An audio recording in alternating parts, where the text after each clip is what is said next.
안녕하세요. 오티즘 엑스포 제2회를 맞이해서 지금 토크 프로그램의 첫 프로그램입니다. 지금 온라인으로 또 청취하고 계시는 분들, 시청하고 계시는 분들 또 많이 계실 거라고 생각이 들고요. 또 오늘 이 함께하는 프로그램은 이렇게 현장에 또 함께하고 계시지만 이게 녹화가 되어서 더 많은 분들에게 나눌 수 있는 프로그램이 될 수 있도록 이 시간이 마련이 되었습니다. 사실 오늘 이 시간의 주제는 예술가의 길이라는 주제로 준비를 했고요. 지금 현재 아주 왕성하게 활동을 하고 있는 그 작가분들 그리고 또 그 어머님 함께 하셨는데요.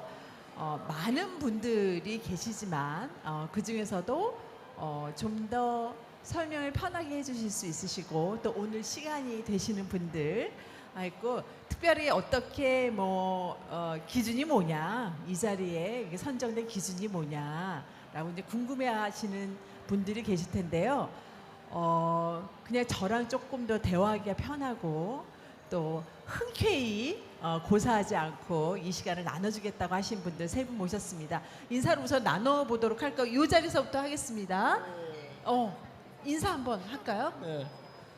간단히 자기. 안녕하세요. 네. 시계 작가 윤진성입니다. 네, 시계 작가 만나서 윤진성님. 반갑습니다. 네, 만나서 네. 반갑습니다. 네, 안녕하세요. 시계 작가 엄마이자 매니저인 부산에서 온 신인섭이라고 합니다. 만나서 반갑습니다. 마음으로 보고 소망을 그리는 행복한가 양희성입니다. 야, 예, 행복한 작가 그 양희성. 양희성 작가와 함께 동행하고 있는 매니저이자 엄마 차재숙입니다. 반갑습니다. 반갑습니다. 최보미입니다. 반갑습니다. 꽃과 나무를 그리는 최보미 작가 매니지먼트 하고 있는 고모 최혜란입니다. 네. 공통된 세 분 어머니의 공통점을 좀 발견하셨나요? 어쩜 이렇게 한결같이 세 분이 똑같이 매니저라고 소개를 하시네요. 그렇죠? 여느 어머님들이 다 저는 매니저입니다. 이렇게 하지 않죠. 실질적으로 정말 그 매니저 활동을 열심히 잘 해주시는 그 대표 어머니 매니저로서 이 자리에 함께 하셨다는 생각이 들고요. 오늘 이제 이 시간을 함께하면 왜 매니저라고 표현을 하는구나. 이제 이것을 공감하는 시간이 될 거라고 봅니다. 오늘 이 시간의 의미는요, 단지 이 작가들의 작품을 보자, 이 작가들의 그림 이야기를 들어보자는 차원을 떠나서요, 분명한 목적이 있는데 그것이 무엇이냐 하면 우리 아이가 미술이 재능이 있는 것 같긴 한데 혹은 하루 종일 그림을 그리는데 하고 그냥 궁금해하시는 분들, 이거 그 다음에 어떻게 해야 하지? 라고 하는, 오늘 이 자리를 통해서 여러분들이 조금 공감할 수 있고 희망을 열 수 있고 가능성에 대해서 타진해보는 그런 그 기회가 됐으면 하는 바람이고, 사실은 그런 궁금증을 똑같이 가졌던 세 분이 오늘 이 자리에 함께 하고 계신 겁니다. 그래서 잠재력을 가진 분들, 정말 나도 작가가 될 수 있을까? 우리 애가 예술가가 될 수 있다고? 라고 더 많은 분들이 생각하고 꿈꾸고 희망을 하는 기회가 마련되었으면 하는 바람으로 마련된 자리입니다. 자, 우선 세 분의 작가분들은 우선 미술가는 미술을 얘기하는 거죠. 그림을 좀 보면서 얘기를 하도록 하겠습니다. 그림 순서는 제가 알기로는 양희성 작가님 먼저, 그 다음에 윤진석 작가, 그 다음에 최보미 작가, 이렇게 기억 니은 순서로 그냥 한 겁니다. 네. 자,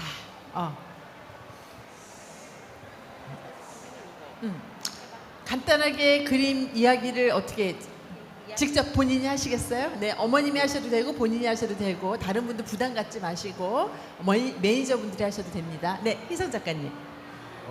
저는 밑그림을 하지 않고 희성 작가님, 마이크를 조금 가까이 해주면은 잘 들려요. 네, 턱에 딱 붙여요. 턱에. 네. 나같이 이렇게 조금 가까이. 네. 네. 저는 밑그림을 하지 않고 곧바로 제작하고 구도를 잡고 덧쳐서 완성합니다. 환희는 현대미술대전에서 수상한 작품으로 제가 나비가 되어 찾아낸 행복한 꽃밭입니다. 서로 다른 꽃들이 있지만 함께 어울리며 아름다운 향기를 나누는 행복한 꽃밭입니다. 세상 사람들이 행복하기를 바라는 저희 소망을 담았습니다. 시선투는 죄송합니다. 그리움은 대한민국 청년 작가 수상작으로 돌아가신 할아버지를 그리워하며 완성한 작품입니다. 시선2는 대구 경북권 신진 작가와 아시아프에 선전된 작품으로 힘들 때나 좋을 때나 저를 지켜주신 부모님과 하나님의 시선을 모아 그린 것입니다. 네, 네, 아주 기초력이 탄탄한 그림 세 점을 보았고요. 또 작가에 대한 디테일한 작업 스토리는 잠시 후에 또 나누도록 하겠습니다. 그 다음에 네, 윤진석. 네, 윤진석 작가는 주로 시계와 화장실을 그립니다. 시계는 어릴 적 다녀왔던 장소의 시계를 기억해서 그리는데요. 시계 앞면이나 시계 뒷면 그리고 장소를 기록하는 그림들을 그립니다.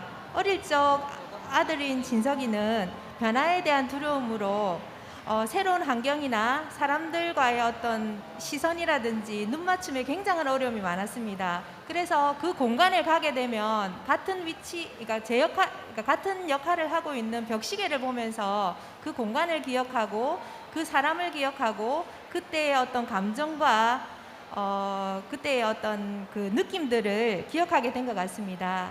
그리고 화장실 그림이 있는데요. 화장실은 시계만큼 좋아하는 아들의 휴식 공간이라고 보시면 됩니다. 앞에서도 말씀드렸듯이 어떤 사람들의 시선이라든지 또는 갑자기 뭐 어떤 새로운 그 생각지도 못한 상황에 부딪히게 되면 굉장한 불안을 많이 겪었습니다. 그럴 때마다 회피하고 싶었고 어떤 마음은 안정을 찾을 수 있는 화장실을 찾았던 것 같습니다. 그 공간에 가게 되면 손을 씻기도 하고요. 배출을 하면서 마음이 가벼워지는 느낌도 들고 그리고 또 물 내려가는 소리든지 환풍기 돌아가는 소리를 들으면서 마음을 안정을 찾았던 것 같거든요. 그래서 아들에게 있어서 시계와 화장실의 의미는 좀 안정적이고 평화적이고 또 치유이고 또 놀이이자 친구와 같은 의미로 생각하시면 될 것 같습니다. 네. 이 작품이 또 사연이 있으시죠? 이 드림캐쳐 시계는요, 그러니까 뭐 드림캐쳐라는 의미가 원주민의 어떤 장신구로서, 그러니까 자게 되면, 그러니까 뭐라고 해야 될까요, 선생님? 잘 때 이렇게 걸어두면 나쁜 꿈은 걸러주고 좋은 꿈을 꾸게 한다는 그런 장신구인데 이게 작년에 우연하게 마인 드라마에 나오게 되었습니다. 그래서 좀 더 많이 주목을 받게 되었고 시계 작가라는 타이틀을 이렇게 가진 그런 작품으로 알려지게 되었습니다. 드라마에서 저 작품을 이제 12억이라고 소개를 하면서 기분 좋은 우리가 농담으로 12억 작가 이렇게 부르기도 했습니다. 너무 굿뉴스죠, 우리 모두에게요. 그 다음에 최보미 작가. 보미 작가는 주로 나무를 많이 그리는데 이 나무는 보통 가을 나무 하면 낙엽으로 표현을 많이 하잖아요. 그런데 이 친구는 그 줄기를 맞아요. 그 가을색으로 표현함으로 해서 가을을 표현을 했고요. 예, 그런 그림입니다. 이거는 능소화인데 보통은 이제 하얀색이나 이런 거를 제가 이거 그렸을 때 중간에 하얀색에 칠이 안 돼 있어서 캔버스에 이거 왜 칠을 안 했느냐고 했더니 마이크 가까이 해주세요. 마이크를 가까이. 원래 안 하는 거라고. 그러니까 과감히 칠을 안 할 때는 안 하는 그런 게 해서 네. 생긴 작품입니다. 그리고 이 작품은 주로 이 친구가 이제 봄에 벚꽃을 많이 그리는데 이 벚꽃은 그 나이프를 가지고 아크릴을 나이프를 가지고 이렇게 표현을 하는, 그러니까 뭐 어떤 거를 주든지 자기 나름으로 생략할 걸 생략하고 네. 이렇게 과감하게 막 해보는 네. 예, 그런 네. 재주를 가지고 있습니다. 네. 그러니까 뭐라고 말할까요? 우리 일상 안에서 이미 익숙한 것들을 참 남다르게 담아내고 표현을 해내는 것이 참 놀라움을 경험하게 되거든요. 뭐 시계랄까 화장실 우리 너무나 일상인데 아까 그 작품 보셨지만 참 다른 시각으로 화면 안에서 참 남다른 색감으로 표현하고 있죠. 또 시계 진석이는 시계도 야, 그 공간에 그 시계가 그렇게 많이 있었다고 할 정도로 다른 관찰력으로 자기의 관심을 표현하는가 하면 희성이는 또 가족 어떻게 보면 그냥 너무나 가까운 가족이기 때문에 당연하게 지나갈 수 있는 일상의 내 가족에 대한 시선들, 마음들을 저렇게 멋지게 그림으로 표현하고 있고 봄이 같은 경우에도 진짜 남들은 단풍이 알록달록한 잎사귀를 표현할 때 그 잎사귀를 뿜어낸 나무 줄기 안에 저는 정말 소름이 끼쳤어요. 이렇게 봤지만 또 큰 스크린으로 보니까 와 이게 어떻게 저런 생각을 하지? 진짜 이제 저 같은 경우에는 어떻게 저런 생각을 하지를 계속 같은 말을 반복하게 하는 그런 예술가입니다. 다들 이제 많은 분들이 저한테 그래요. 와 정말 우리 친구들하고 이렇게 함께 해줘서 고맙습니다. 참 좋은 일 하시네요. 이런 얘기들 많이 하시는데 사실 제가 그러기에는 제가 너무 좋아서 맨날 이렇게 감탄하는데 또 거듭거듭 호기심이 생기면서 이렇게 함께하게 되는 것 같아요. 그리고 장애미술인들하고는 제가 인연이 한 20년 정도 됐습니다. 그 중에서도 제가 발달 장애 작가님들의 특별한 재능을 발견하고 그 매력에 빠지게 된 게 얼추 10년이 된 것 같아요. 그러니까 발달 장애 작가님들이 정말 특징이라고 한다면 저는 한마디로 어떻게 표현을 하냐면 정말 타고났다. 교육에 의해서가 아니라 교육 전에 정말 탁월함을 가지고 있는데 사실은 오늘 이 시간 같은 경우가 왜 더 중요하냐면 그 탁월한 남다름을 가장 먼저 발견해 줘야 되는 가족들이 그 특별함을 먼저 알아보기까지는 어떤 동기가 필요한 것 같아요. 그 계기 하나만 있으면 우리 작가님들의 능력이 세상 밖으로 꼽히게 되는데 그 약간의 차이가 작가가 되느냐, 작가가 아닌 그냥 치료처럼 머무느냐로 경계선에 있다라는 생각들을 많이 하게 됐습니다. 그래서 오늘 이분들은 어떻게 해서 작가가 됐는지에 대한 얘기가 굉장히 중요할 것 같다는 생각이 드는데 우선 이렇게 순서대로 얘기를 나눌까 봐요. 순서가 바뀌어서 당황스럽습니까? 눈을 동그랗 네. 이게 왔다 갔다 하겠습니다. 그래서 어떻게 그러니까 우리 사실요 작가들이 다 치료들 하잖아요. 음악 치료도 하고 뭐 운동도 하고 운동 치료도 하고 미술 치료도 하고 그래서 치료 때문에 입문하는 경우들이 많이 있고요. 아니면 치료를 하지 않았는데도 하루 종일 그림을 너무 그리는 경우 이게 크게 두 가지인 것 같습니다. 어떻게 해서 그림을 그릴 수는 있어요. 근데 어떻게 해서 이렇게 작가로 입문을 하게 되었나요? 그러니까 작가로 이제 입문하게 된 계기를 말씀하시는 거죠. 그 어릴 때부터, 그러니까 연필을 지기 시작한 5살 무렵부터 작게 도형을 오려 붙여서 시계에 직접 붙이기도 했고요.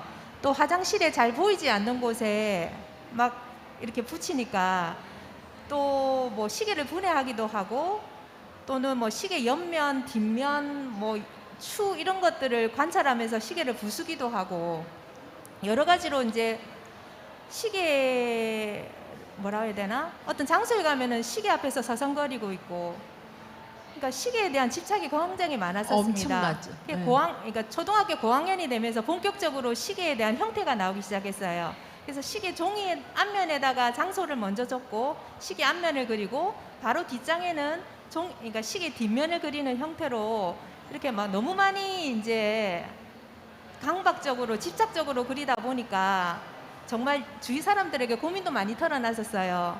정말 이 시계 그림을 언제까지 그려야 되나 멈추게 할 수 있는 방법은 없을까 하고 고민도 많이 털어놨던 것 같거든요. 그런데 중고등학교 때 사생대회나 뭐 세울림 교육청의 어떤 미술대회 나가면 크고 작은 상들을 받기 시작했었어요. 그러면서 아들이 조금 재능은 있구나 이런 생각들을 했었거든요. 그러면서 고등학교를 졸업하고 20살 성인이 되면서 이거를 어떻게 계속 그림을 그리면서 어떻게 할 수 있는 방법이 없을까라는 그런 고민을 하던 중에 2018년도 12월 달에 잡혀인 사랑협회를 통해서 회원이면서 또 예비 작가 부모님들을 만나게 됩니다. 그러니까 발달장애를 가진 부모로서 공감대도 형성이 되었고요. 똑같은 고민을 하고 있더라고요. 그래서 그 어머님들과 힘을 모아가지고 우리아트라는 발달장애 예술자조협회를 만들게 되었습니다. 그래서 꾸준하게 활동을 해 나갔고요. 그리고 본격적으로 하게 된 계기는 또 한진만 선생님 힘이 또 컸다고 볼 수 있거든요. 선생님을 만난 지가 2019년도 3월이었던 것 같아요. 3월 달에 그 협회를 통해서 부산에서 만나게 됩니다. 선생님이 먼저 시계 그림을, 진석이 시계 그림을 알아봐 주셨고 또 지속적인 조언과 격려를 했기 때문에 낙서처럼 생각했던 어떤 시계 그림들이 본격적으로 캠퍼스에 옮겨지게 되고 또 색으로 입혀지면서 3년 동안 이렇게 작가로 활동하면서 이제는 시계 작가라는 타이틀이 수식어가 붙을 만큼 활동하게 된 것은 우리아트의 힘과 또 선생님의 조언이 아니었나 이런 생각을 하게 됩니다. 감사합니다. 네, 약간 민망하네요. 네, 그 다음에요. 네, 양 작가가 미술을 본격적으로 시작하게 된 거에는 조금 있다가 희성 작가가 말을 할 건데요. 그 어느 그림을 본 이후였어요.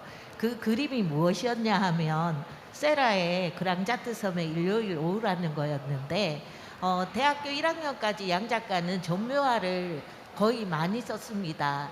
면봉으로도 하고 이쑤시개로도 하고 붓으로도 그렸었는데 그때 이 친구가 그 그림을 어렸을 때 봤을 때 빛이 예쁘다고 거기에 한참 떠나지 않는 걸 봤어요.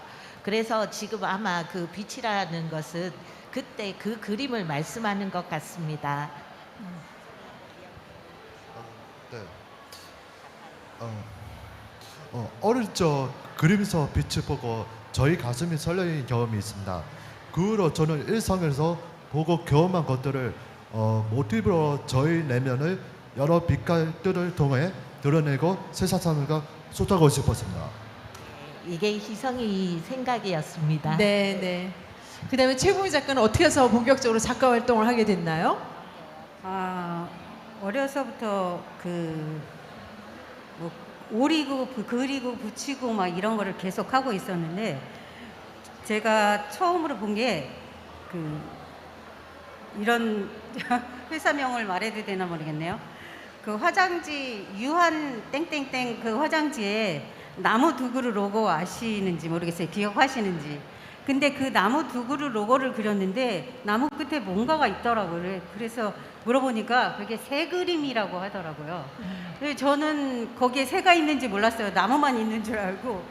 그랬더니 그렇게 이제 어떤 그림을 보면 그림이나 뭐 이런 사물을 보면서 본인이 이렇게 세세하게 보고 그리고 또 생략할 건 과감하게 생략하고 막 색을 이렇게 쓰는데도 그 빨강, 파랑 이런 거를 그냥 보통은 보색이나 이런 것도 잘 안 쓸 텐데 그런 것도 그냥 과감하게 쓰고 이런 걸 보면서 얘가 조금 이런 것에 재질이 있나 보다. 우리 같으면 보통 그리라고 하면 그 자세하게 막 그리려고 이렇게 해서 실패하는 경우가 많은데 얘는 내가 안 되는 거는 포기하고 내가 되는 것만 그리고 색도 그리고 다른 분들이 또 보시면서도 그림이 너무 따뜻하다고 그렇게 얘기하고 또 그림 뒤에다가 자기가 거기에 일기처럼 그러니까 한글을 학교 들어가기 전에 뗐는데 그 뭐 뜻을 잘 알지는 못한다고 해요. 선생님들 말씀에.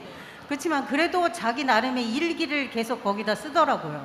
하고 그래서 이게 소통하는 수단이고 얘가 뭘 사회와 소통할 수 있는 수단이고 이런 게 되겠구나. 네. 그래서 네. 그때 하루의 작업량이 얼마나 됐었나요? 하루의 작업량은 뭐 하지 말라고 할 때까지 하고요. 그렇죠. 예. 네. 놀고 싶은 날은 안 하고 네. 알아서 하더라고요. 네. 왜냐면 그 목소리가 굉장히 필요한 것 같아요. 사실 우리 많은 아직 그 작가라고 생각은 못하지만 하루 종일 그림 그리고 있는 친구들이 진짜 많거든요. 아니 그럼 하루 종일 그림을 그리면 작가가 되는 거야? 이제 이렇게 생각하는 분들이 많으실 텐데요. 일단 이렇게 말씀을 드리고 싶습니다. 하루 종일 시키지도 않았는데 계속 그림을 그리고 있다. 가능성 굉장히 높습니다. 굉장히 여기 지금 어머니들 다 끄덕끄덕 해주세요. 이제 지금 이 자리에 같이 계신 분들은 제가 보기에는 이미 작가로 활동하는 분들이시고 미술에 어느 정도 입문을 하신 분들 이셔서 사실 이 내용에 대해서는 크게 정보로 필요하진 않으실 거예요. 다만 공감을 할 수 있는 분들이 지금 고개를 끄덕끄덕 해주고 계신데 아마 방송으로 보시는 분들 또 오늘 이 시간이 아니어도 녹화된 자료를 나중에 보시게 되실 분들에게 정말 꼭 드리고 싶은 말씀이 뭐냐면 우리 애가 난 진짜 잘 모르겠는데 하여튼 하루 종일 그린다. 어머님들이 이걸 잘 그린다 못 그린다는 판단하지 않으셨으면 좋겠어요. 근데 하여튼 너무너무 하루 종일 그린다. 아니 차라리 나는 얘가 게임을 해도 좋으니까 좀 그림 좀 덜 그렸으면 좋겠다. 이런 분들 상당히 많거든요. 그분들이 지금 가능성이 굉장히 높은 분들이시고요. 그럼 어떻게 하냐? 지금 이분들의 공통점이 뭐냐면 일단 진석이 같은 경우에도 그렇고 뭔가 그림은 쌓여 있고 있는데 이게 계속 작가로서의 그림인가? 이거에 대해서는 누군가의 말 한마디가 필요한 거거든요. 근데 그건 저는 이렇게 말씀드리고 싶어요. 지금 여기 우리 엑스포 할 때도 지금 전시를 37분이 참석을 하고 있고 1회 때도 또 한 30분 정도 참여를 했습니다. 1회 때 참석하신 분들은 2회 때 일부러 참석을 안 시켰어요. 더 많은 분들의 참여 기회를 드리려고. 그래서 1회 때 참여한 작가분들 또 이번에 참여한 작가분들 정보들이 다 오티즘 엑스포 홈페이지에도 자료들이 다 남아 있습니다. 이분들 부모님을 만나세요. 무조건. 나의 스승은 정말 우리 가까이에 있습니다. 꼭 여기에 계신 분들을 비롯하여 분명히 주변에 한 달이 건너면 다 있거든요. 그래서 지금 전시하는 분들은 이미 어느 정도 작업 활동을 하고 계신 분들이고 대부분 다 같은 사연을 가지고 계십니다. 그냥 그 이야기 한마디를 듣는 게 나한테 희망을 주거든요. 그래서 나의 스승은 이미 지금 우리 활동을 하고 있는 우리 작가님들, 부모님들을 만나서 이야기를 경청하는 거에서부터 분명히 계기가 되고 길은 반드시 열립니다. 그리고 오늘 행사에서도 보세요. 음악학과 너무 훌륭하잖아요. 그리고 직업적으로 전문적으로 전 세계 글로벌리 활동의 문을 열었고 우리 작가님들이요. 제가 왜 이렇게 열광을 하냐면 이 작품성이나 천재성이 너무나 뛰어나고 이 발달 장애 예술가들 안에 바로 이런 공통점들이 발견되기 때문에 제가 이 매력에 흠뻑 젖어서 세상 밖에 알리고 싶고 나누고 싶고 하는 열정으로 함께 하는 것이거든요. 그래서 이분들 충분히 지금까지 걸어온 길에 대해서 함께 나누고 또 손을 잡고 같이 전시하고 예술가의 매니저로서 어떻게 해야 되는지를 나눠주실 분들이 세 분을 비롯해 많이 계세요. 그래서 그분들을 활용하시면 바로 길이다라고 말씀을 드리고 싶고요. 우리 지금 작가님들 제가 이번에 작품뿐만 아니라 작업실 그리고 작품 쓰는 도구들 사진들 좀 보내달라고 그랬어요. 그래서 작업실 좀 들여다보도록 하겠습니다. 저희 자료 좀 바꿔주시면요. 이 자료도 지금 양희성 작가님 거부터 준비가 되어 있고 그다음에 윤진석 작가님, 최보희 작가님. 자, 작업실입니다. 작업실을 아무래도 이렇게 여기가 지금 어딘가요? 전시 작품도 디스플레이도 해놓고 했네요. 예, 여기가 작업실이에요. 잠시 개인 소개를- 작업실. 예. 이야, 이거 작업도 하고 네. 또 그림도 이렇게 쌓아두는 게 아니라 보이도록 이렇게 걸어놓을 수 있는 것도 중요하고 주로 유화를 쓰나 봐요. 네, 여기에서 희성 작가는 계속해서 대학교부터는 유화로 바꾸어서 하고 있는데 거의 이제 100호까지 3개월에서 4개월 정도 그림을 작업을 해서 마무리를 합니다.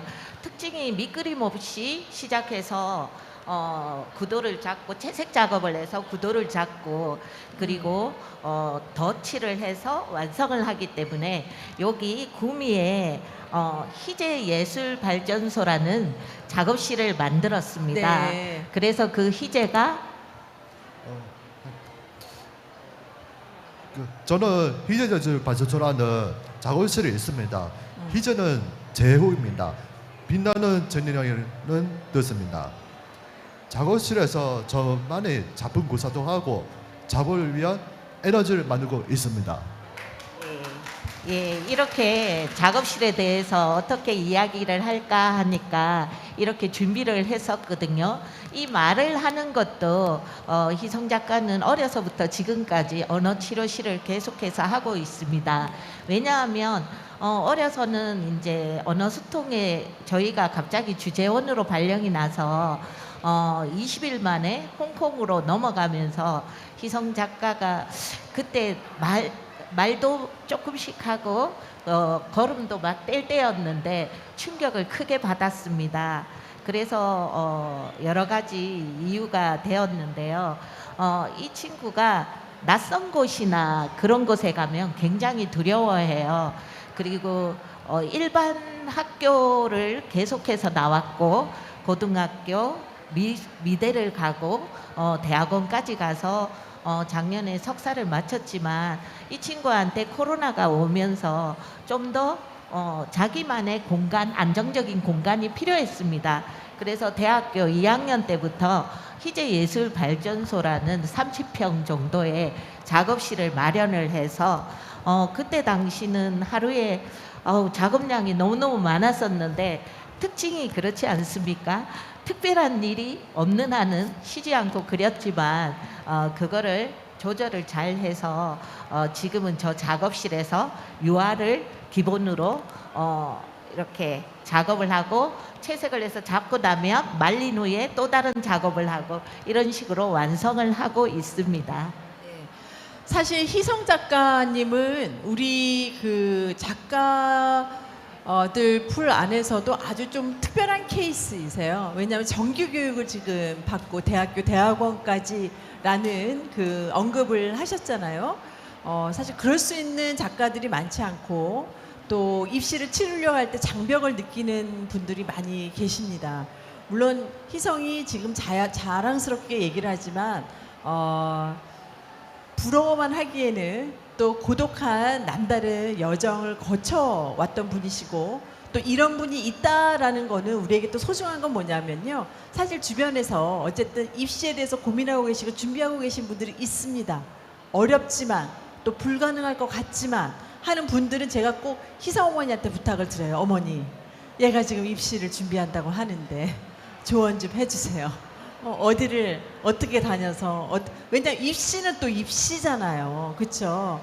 이런 경우도 많아요. 이미 자기 작품 세계가 탁월하게 있는데 입시는 또 입시대로 하고 싶어 하는 그러나 한번 도전을 해볼 수는 있는 거죠. 저 투트랙을 하는 친구들도 제가 많이 보고 있습니다. 사실은 그 친구들은 대학 필요 없거든요. 사실은 대학이라는 게 대학교 가서 교육을 받아서 자기의 작품 세계를 이제 열으려고 하는 건데 이미 있는 친구들이 있는데 학교는 가려고 하는 거여서 그러나 저는 그것은 교육이라는 차원보다도 저는 도전이라는 측면에서 또 응원하고 뭐 꼭 될 것만 할 필요는 없잖아요. 그렇죠? 또 될 때까지 하는 거고 또 그걸 부닥치는 이야기 또한 저희한테는 필요한 목소리라고 생각하기 때문에 그저 뭐 대학 교육까지 필요 없습니다라고 또 저는 얘기하지 않아요. 그러나 작품은 이미 훌륭합니다. 그러나 한번 도전해 봅시다 할 때 우리 또 희성 어머님이 또 그쪽으로는 자문을 해주기 위해서 또 희성이 그렇게 앞서서 나가지 않았나 하는 생각을 합니다. 그 다음에 진성이 작업실 들여다볼까요? 네. 여기는 집도 있고 창작 공간실도 있고요. 진석이가 사용하는 재료들입니다. 주로 이제 진석이 같은 경우는 아크릴 물감을 써가지고 작품을 완성을 하고요. 저기 아크릴 마카도 보이시죠? 네. 아크릴 마카는 뭐 바탕에 어떤 선이라든지 드로잉을 하거나 아주 좁은 면을 칠할 네. 때 조금씩 활용을 하고 있습니다. 이게 지금 작업실이 집이에요? 네, 여기는 집이고요. 앞에 또 나온 또 사진들은 또 작업실인데요. 네. 처음에 왜 작업실이 필요하지? 집에서 그냥 자유롭게 그리고 싶을 때 그리면 되지라고 생각을 했는데 작업량도 많아지고 작품 수도 많아지면서 보관의 문제라든지 현실적인 문제가 부딪히면서 아유 작업실이 정말 필요하다. 그런 와중에 또 2020년도 부산문화재단에서 장애인 창작공간 옹구르라는 공간이 생기게 됩니다. 그래서 우리 아트가 공모를 해서 선정이 되면서 5명의 작가가 창작 공간실을 활용하게 됐어요. 지금 3년 동안 지금 사용을 하고 있고 10평 정도의 규모의 창작 공간실입니다. 그래서 창작 공간실이 공동 작업실이긴 하지만 또 개인적으로 혼자서 그림 그리는 날도 많고요. 또 토요일 날에는 우리 아트 작가 5명이 다 모여서 할 수 있는 그런 공간으로도 사용하고 있고 또 모임이 있을 때는 어떤 소통의 공간으로서 활용을 잘 하고 있기 때문에 작업실이 굉장히 필요하성을 많이 느낍니다. 네. 우리 이제 진석이를 통해서 제가 드리고 싶은 말씀은 이제 우리 아트 이제 이런 단어가 많이 나오는데 실질적으로 우리 발달장애 예술가들을 위한 단체들도 많이 생겨났습니다. 그 단체들 덕분에 작가들의 성장에도 가속도가 붙는 것도 사실이고요. 부산에서 우리 아트 같은 경우 좀 특이한 경우는 어머님들끼리 모여서 그냥 독립적으로 근데 협업을 해서 운영이 되고 있는 곳이에요. 사실 이 부분이 여러분들 너무 아시겠지만 저도 몇 년간 지켜보면서 저게 가능하다고? 왜 어떻게 그렇게 마음이 딱딱 맞기만 하겠어요. 그렇죠? 그렇지만 서로 양보하고 맞춰가면서 그러면서 우리 아이들을 위해서 우리 작가들을 위해서는 우리 어머니들 뭘 못하세요? 근데 중요한 건 뭐냐면요. 개인의 역량도 중요하지만 함께 뭉쳐서 간다는 거 굉장히 중요합니다. 그래야 내가 있는 지역에 작업실 하나, 우리 작가들에서 작업실 하나를 구할 때도 그 지역에서 명분을 가지고 작업실 하나도 만들어줄 수 있고 프로그램이나 여러 가지 수혜를 여러분들을 위해서 만들 때 굉장히 유리해집니다. 그래서 주변에서 너무 꼭 마음 맞는 이라기보다는 내가 마음을 맞춰주고 싶은 게 더 맞는 표현 같아요. 내가 양보하고 싶고 저 사람하고는 정말 내가 나누고 싶은 그런 분들이 좀 같이 셋 넷도 좋고 뭉쳐서 같이 공모도 하고 같이 전시도 마련하고 이런저런 필요한 것들에 대한 발언을 하다 보면 기회가 반드시 생겨요. 근데 혼자는 힘듭니다. 혼자의 발언은 힘들어요. 뭉치셔야 돼요. 그래서 함께 우리 한국 사람들 그게 잘 안 돼요. 왜냐하면 또 개인들이 워낙 우수하다 보니까 개인으로 해결되는 것들이 또 많다 보니까 그럴 수도 있는데요. 우리 아트를 통해서는 제가 꼭 드리고 싶은 말씀이 지역적으로 뭉치면 또 훨씬 좋은 점이 많습니다. 가급적이면 내 가까운 곳에서부터 서로 맞춰가면서 셋, 넷 좀 함께 해나가면서 또 우리 아트 같은 분들한테 팀에다가 자문도 구하고 하시면 그런 거 충분히 또 다 나눠주실 분들이시기 때문에 그런 측면에서 교육에 대해서 관심 있다 우리 희성 어머님이 앞장서 주실 거고요. 우리 좀 셋넷 뭉치면서 뭘 그럼 어떻게 해야 되냐, 어떻게 전시도 마련하고 기금도 따고 뭐 공간도 조금 구하고 뭐 이런 거 어떻게 풀면 되냐, 우리 아트 나온 이제 진서 어머니한테 물어보시면 또 다 풀어주실 겁니다. 나 그럼 또 봄이 그림을 그렸어요. 노아트입니다. 저희는 2019년에 그 전국 최초로 알고 있어요. 그 부모들이 모여서 이 발달장애인 청년 부모들이 모여서 사단법인을 만들었습니다. 네. 그래서 이 청년들이 안정적인 작업을 계속 할 수 있도록 저희가 이제 또 미술이 직업이 될 수 있도록 그렇게 해서 노력을 하고 있습니다. 네. 그래서 아뜨리에하고 도예실을 지금 갖추고 현재 7명의 청년 작가들이 거기서 따로 또 같이 이렇게 작업들을 하고 있어요. 그러니까 워크숍 같은 거를 저희가 사업을 따서 네. 같이 하고 네. 또 각자 자기 그림들을 그리고 네.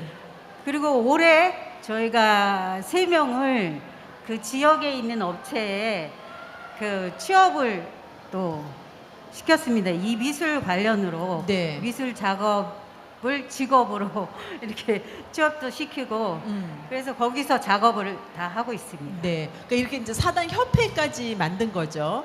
협회는 가입 조건이 어떻게 되나요?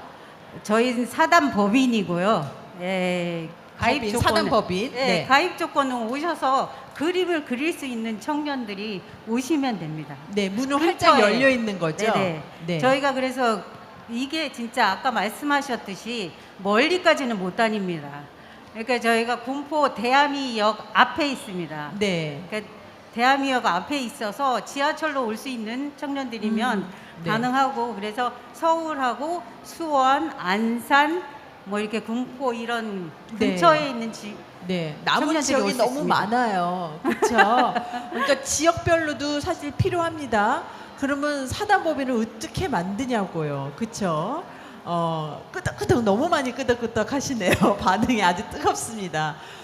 근데 사단법인을 만들면 여러분들이 발언을 하고 혜택 받기가 너무 좋아요. 어쨌든 뭉쳐야 되고 또 좀 합법적인 이렇게 뭔가의 기금을 왜냐하면은 정부나 많은 기관에서 쓸 수 있는 돈을 가지고 있고 우리 발달장애인들의 예술 활동에 관심 가진 분들 굉장히 많아요. 근데 이게 돈이 넘어가려면 또 상대가 갖춰야 되는 조건이 어쩔 수 없이 주는 쪽 입장에서 필요한 경우가 상당히 많이 있어요. 그래서 이제 사단법인 같은 경우에 우리 아까 지역 말씀하셨죠. 서울 경기 이쪽에는 좀 연관이 있지만 그 외에 또 많은 곳에 사단법인들이 좀 생겨났고 그다음에 또 사단법인끼리 또 합치면 또 더 크게 목소리를 낼 수 있고 우리 작가들 위해서 사단법인을 내는 방법에 대해서 우리 최보미 작가 어머님이 도와주시는 걸로 그렇게 알고 모이고 나서 보니까 또 훨씬 더 유용한 자리가 되고 있는 것 같습니다. 그러니까 어떻게 우리 앞장서고 있는 매니저 어머님들에게 똑똑똑 문의를 할까 방향들도 지금 좀 잡힌 것 같으시죠? 이미 이제 활동들도 굉장히 활발히 하고 계신데 부럽죠. 부럽습니다. 저는 이제 예중예고 대학교 대학원까지 미술을 전공을 했어요. 그래서 우리 작가님들하고 제가 이제 제 주변에 있는 작가들하고 아무래도 비교도 하게 되고 정확하게 비교하면서 제가 부러워하는 이제 2가지가 있는데 그 중에 한 가지가 뭐냐면 사실은 우리 작가들은요 비교하지 않습니다. 비교하지 않아요. 주변을 둘러보지 않죠. 그 얘기는 뭐냐면 거꾸로 얘기하면 내 세계에 집중하고 몰입합니다. 그래서 그저 매니저가 너 잘하고 있어. 그래 너는 이거야. 지금 벌써 뭐라고 하느냐면 저는 시계 작가입니다. 행복을 그리는 작가입니다. 꽃과 나무와 뭐라고 말씀하셨죠? 마이크. 꽃과 나무를 주로 그립니다. 꽃과 나무를 그리는 작가 이렇게 하죠. 이 단어가 별거 아닌 것 같지만 나는 뭐뭐입니다라는 이 한마디가 규정된다는 거는 굉장히 준비된 거예요. 근데 그 하나가 이미 있는데도 사실 어떤 계기가 있어야 진짜 내가 시계 작가라고? 진짜 내가 행복 작가라고? 이게 별거 아닌 것처럼 큰 차이를 만들게 되거든요. 근데 이미 가지고 있고 주변에 두려움 없이 눈치 보지 않고 시선 팔지 않고 집중하고 있는 이 작가들 저는 부러울 때가 굉장히 많습니다. 사실 우리가 비교하고 주변에 시선 뺏기느라고 에너지도 많이 소모하거든요. 어떻게 보면 예술가들은 자기 거를 찾느라고 사실은 평생을 바치는데 그래서 이미 어렸을 때부터 나이를 불문하고 학벌을 불문하고 자기만의 작품 세계를 가지고 있는 것이 이 작가님들의 특징입니다. 그래서 근데 그 남다른 강점이 강점인지 아직은 인식이 확산되지 않은 거가 좀 차이이지 않을까라는 생각을 합니다. 지금 전시들도 많이 하실 텐데 이제 그룹전들까지 입문하는 거는 쉽습니다. 근데 이제 개인전들을 하시는 작가들이에요. 근데 그룹전과 개인전은 얘기가 또 다를 거란 말이에요. 그렇죠? 그룹전이 아니라 개인전 할 때는 어떤 점들이 좀 더 필요하고 좀 더 어렵고 한가요? 요번에 거기서부터 오겠습니다. 예. 자, 작가가 이제 개인전을 하려고 한다. 그러면 어떻게 하면 개인전 기회도 좀 잡을 수 있고 또 어떤 준비를 해야 하나요? 네, 개인전은 저희는 이제 로아트에서 대부분 이제 그 큐레이터가 그동안은 계셔가지고 개인전 스케줄도 잡고 이렇게 해서 했었는데 요번에 제가 개인전을 개인적으로 진짜 해보려고 하다 보니까 여러 가지 어려운 점이 많더라고요. 그거를 이제 전시 사업을 따서 그 다음에 그 작품을 또 구성을 하고 그 다음에 또 도와줄 수 있는 기획자분들도 또 섭외를 네. 하고 또 그 그림을 걸 전시장 네. 또 홍보 네. 이런 거를 다 혼자서 진짜 개인전을 하다 보니까 혼자서 다 그거를 살펴야 되겠더라고요. 네. 그러니까 그게 여러 가지 어려운 점이 많습니다. 맞아요. 그러니까 주변에 있는 그리고 또 그동안은 뭐 코로나가 심해서 그 개인전을 할 때도 이렇게 홍보를 제대로 못했는데 올해 그래서 이제 보미 작가도 나이가 30이 됐습니다. 만으로.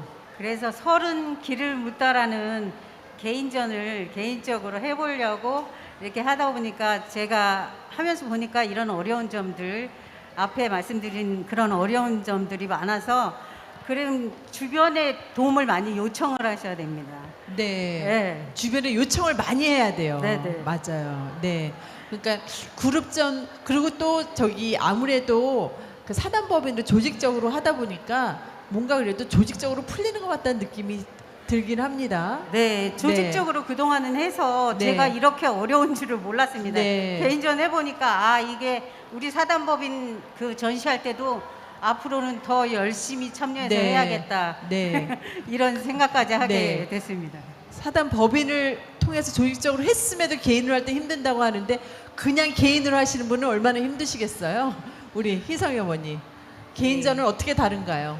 예, 매니저로서 역할을 하는데 개인전하고 그룹전의 큰 차이는 부담감이었던 것 같습니다. 부담감이요. 부담감. 네, 그래서 개인- 일단 개인전을 하기 위해서는 작품의 양이 잘 준비되어야 되죠. 맞습니다.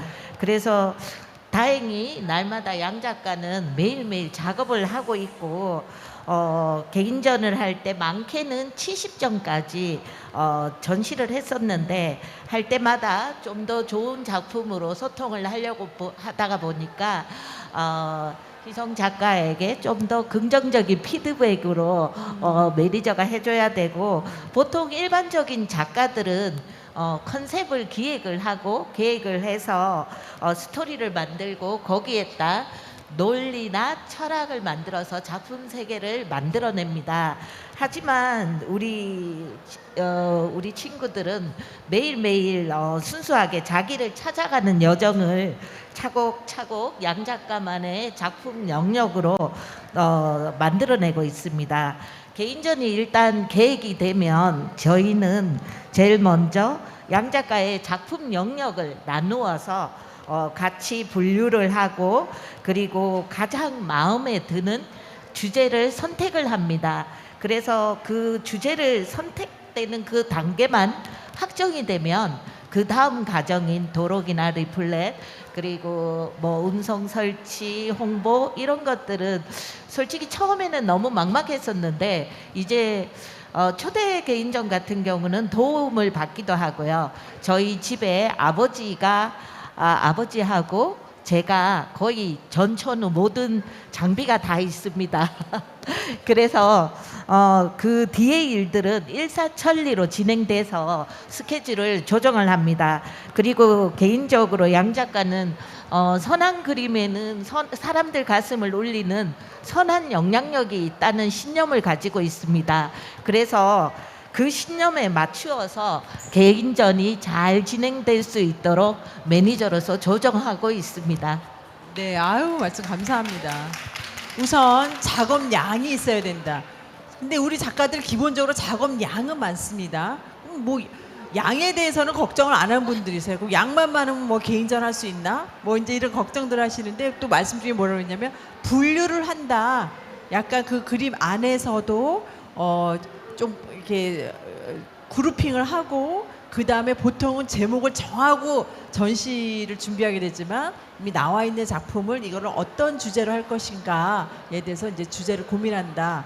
그래서 이 매니저라는 단어가 딱 어울리는 롤이 아닌가 하는 생각이 듭니다. 네, 진석이 어머니. 네, 저희도 한 개인전 많이 하셨죠? 몇 번 하셨죠?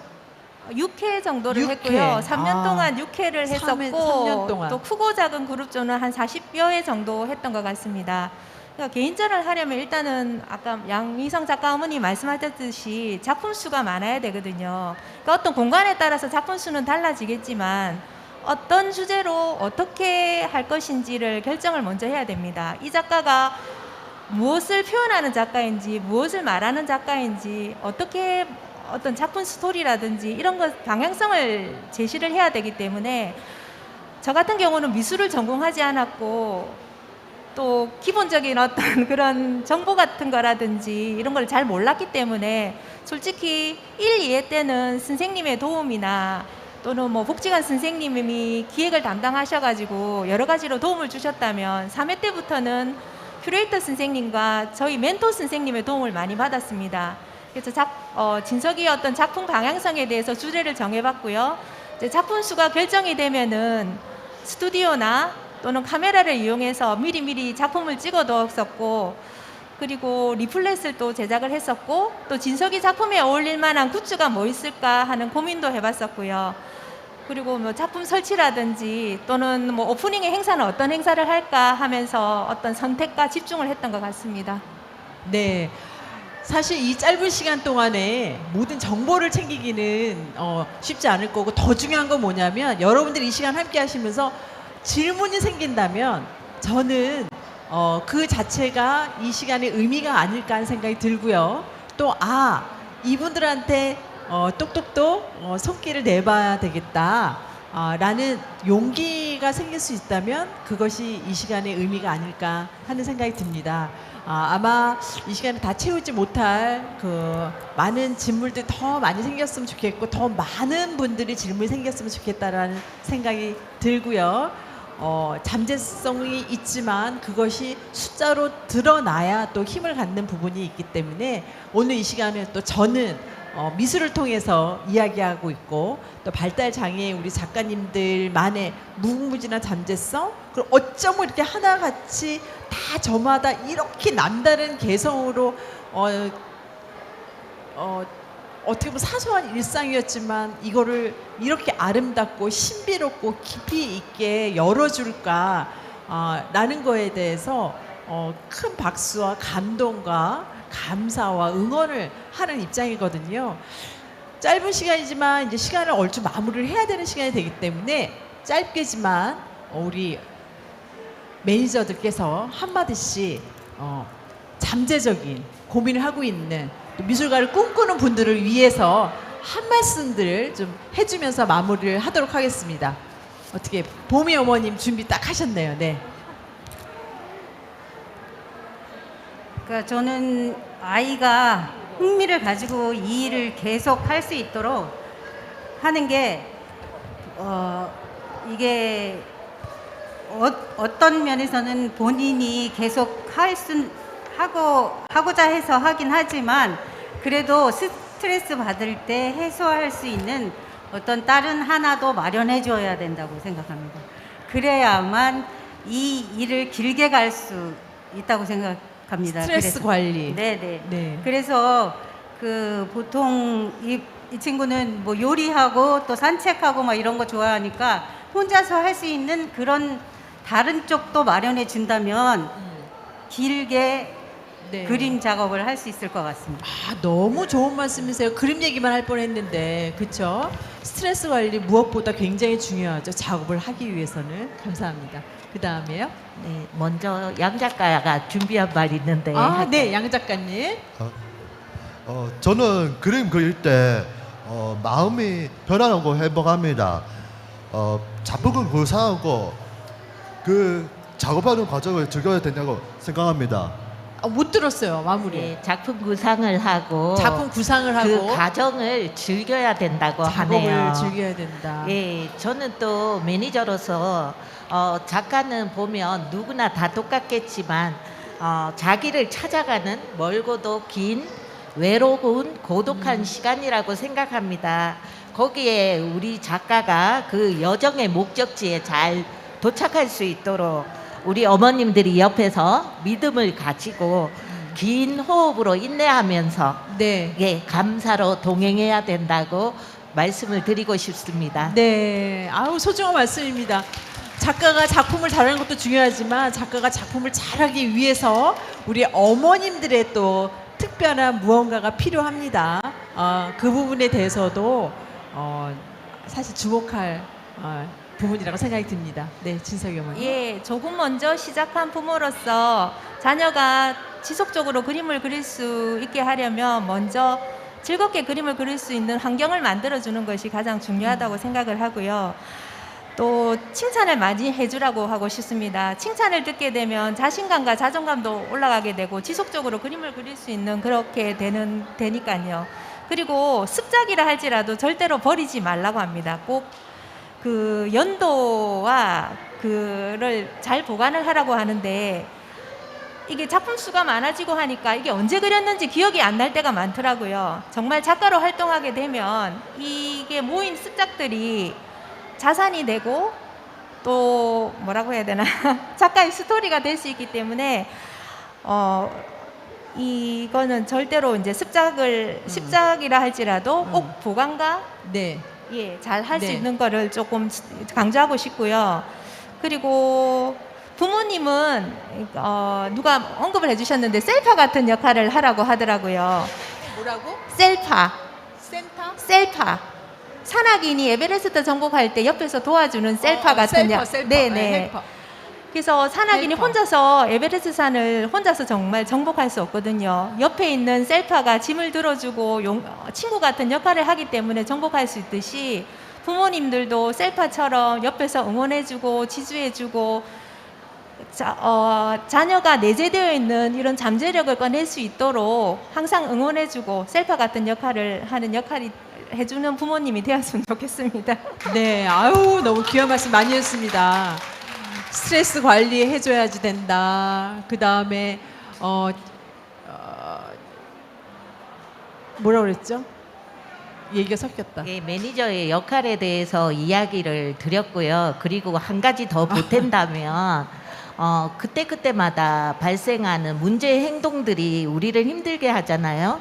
그런데 그거를 포기하지 마시고 막막하더라도 주위에 적극적으로 도움을 네. 구하시면서 네. 가지치기를 잘 해주셔야 됩니다. 예. 도움 요청을 좀 해주시고 작품들 지금 별거 아닌 것 같을지라도 잘 모아서 해주시고 칭찬들 많이 해주시고 또 이분들을 위해서도 많은 응원 부탁드릴게요. 사실 많은 분들을 위해서 여기 이렇게 계시고 활동하는 작가들을 보면 아우 뭐가 걱정이야. 저 정도만 하면 소원이 없겠네. 너무 부러워 이렇게 생각들 하시지만요. 이렇게 앞장서서 앞길을 열어가시는 분들은 그 나름대로 굉장히 고독함이 또 있습니다. 그리고 남다른 불안감도 있으시고요. 그리고 우리 어머님들한테 가장 또 제가 드리고 싶은 말씀은 뭐냐면 엄마의 역할이 너무 중요하잖아요. 우리 작가님들은 엄마의 기운으로 작업 활동을 합니다. 그래서 어머니가 불안해하시고 걱정을 하시면 그것이 그대로 작가들한테 갑니다. 믿어주고 칭찬하고 감사하고 할 수 있다. 그리고 매니저가 풀어줄게. 무엇이든 이 시간은 여러분들의 고민 또 여러분들의 질문을 풀어갈 수 있는 끈을 쥐어준 시간이었을 거라는 생각을 들면서요. 또 오늘 이 귀한 시간 함께해 주신 분들 여러분들이 같이 하려면요. 이분들 전시도 가주는 거. 전시라는 거는 표현하는 사람만의 것이 아니라 봐주는 사람을 통해서 완성이 됩니다. 그러니까 많은 우리 작가님들의 전시를 가면서 거기에 있는 작가들도 같이 만나고 대화 나누는 것부터 시작을 한다면 분명히 우리 자녀분들 자신만의 작품 세계를 활짝 필 수 있는 기회가 될 거라고 생각합니다. 네. 진석이가 끝인사 하겠다고 합니다. 네, 우리 진석이 끝인사 한번 합시다. 저의 그림을 보고 마음이 따뜻해졌으면 좋겠습니다. 저는 그림 그릴 때가 제일 즐겁습니다. 얼굴 좀 보자. 응. 그림을 그리고 있으면 내 주변이 고요하게 느껴지고 편안합니다. 앞으로 전시도 많이 하고 싶고 발달장애 친구들에게 희망과 행복을 전하고 싶습니다. 시계 작가 윤진석을 많이 응원해 주세요. 감사합니다. 네, 많은 응원 부탁드리겠습니다. 네. 이 자리 끝까지 함께해 주신 여러분께도 깊은 감사드리고요. 감사합니다. 모쪼록 짧은 시간이었지만 이야기 이렇게 나눠주시느라고 가슴 졸이면서 빛내주셔서 진심으로 감사드립니다. 수고하셨습니다. 수고하셨습니다. 수고하셨습니다.